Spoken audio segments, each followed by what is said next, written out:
बिस्मिल्लाहिर्रहमानिर्रहीम। अस्सलाम वालेकुम नाज़रीन, दार न्यूज़ के साथ मैं हूं आपकी मेज़बान बसीरत तालिब। एक नए ब्लॉग में खुशामदीद।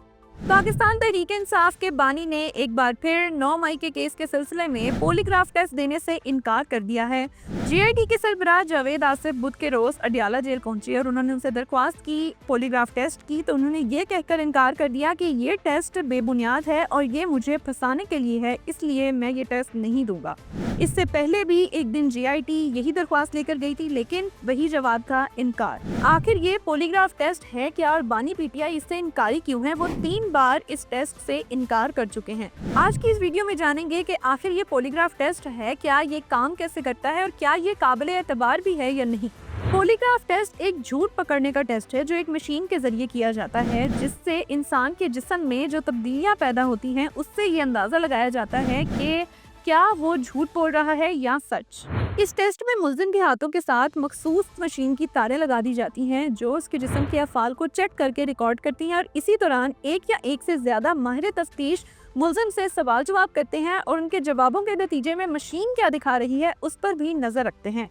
नाज़रीन, इस टेस्ट के पीछे नजरिया ये है कि जब इंसान सच बोलता है तो उसके जिस्म और दिमाग मामूल के मुताबिक काम करते हैं और उसमें कोई तब्दीली नहीं आती। लेकिन इसके बरक्स अगर एक इंसान झूठ बोलता है तो उसके जिस्म और दिमाग में कशमकश चल रही होती है, वो कुछ देर सोचने के बाद जवाब देता है और इसी के नतीजे में उसके खून का दबाव, सांस की रफ्तार और दिल की धड़कन बढ़ जाते हैं। ये सारी अलामात पॉलीग्राफ मशीन की मदद से नापी जा सकती हैं और फिर ये अंदाजा लगाया जा सकता है कि क्या वो शख्स झूठ बोल रहा है या सच। हालिया बरसों में एक नई किस्म की पॉलीग्राफ मशीन भी मुतारिफ कराई गई है जो जिस्म की बजाय दिमाग की सरगर्मी का मुआयना करती है। ये मशीन टेस्ट के वक्त MRI की तरह मुकम्मल तौर पर दिमाग का स्कैन करती है।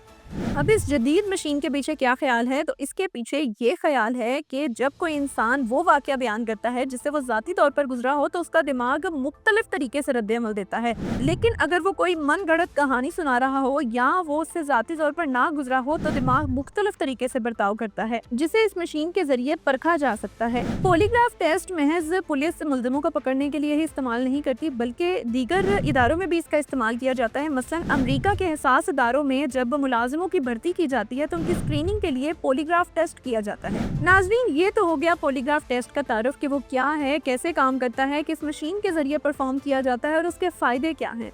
लेकिन यहाँ एक बहुत अहम मसला है और वो ये है कि साइंस कहती है कि ये टेस्ट कोई अफादियत नहीं रखता, ये झूठ को नहीं पकड़ता, बल्कि ये सिर्फ झूठ की अलामात को पकड़ता है। यानी अगर कोई शख्स दबाव में हो, नर्वस हो या फिर किसी जहनी बीमारी का शिकार हो तो ये मशीन उसे झूठा साबित कर सकती है, बेशक वो सच बोल रहा हो। इसीलिए अमेरिका समेत कई साइंसी इदारे इस टेस्ट को नाकाबिले एतबार करार दे चुके हैं। अमेरिका की नेशनल रिसर्च काउंसिल ने भी ये रिपोर्ट जारी की जिसमें ये लिखा था कि इस टेस्ट की कोई अफादियत नहीं है। दूसरे लफ्जों में अगर हम बात करें तो ये मशीन झूठ को नहीं, सिर्फ उसकी अलामात को पकड़ती है और ये अलामात किसी और वजह से भी हो सकती हैं। मिसाल के तौर पर अगर हम थर्मामीटर को देखें तो वो ये तो बता सकता है कि मरीज को बुखार कितना है, लेकिन वो ये नहीं बताता कि बुखार क्यों है। तो नाज़रीन, बात सादा सी है कि झूठ और सच के दरमियान लकीर इंसानी जज्बात, खौफ और दबाव के दरमियान कहीं गुम होकर रह जाती है। पॉलीग्राफ एक आला तो है, मगर ये इंसानी सच्चाई को जांचने के लिए कामिल मयार नहीं है। अगर सच जानना इतना ही आसान होता तो अदालतें ना होती, इंसाफ की राहें ना होती और दलाइल की जरूरत ना पड़ती। आज के ब्लॉग से इतना ही, मुझे इजाजत दीजिए। अल्लाह हाफिज।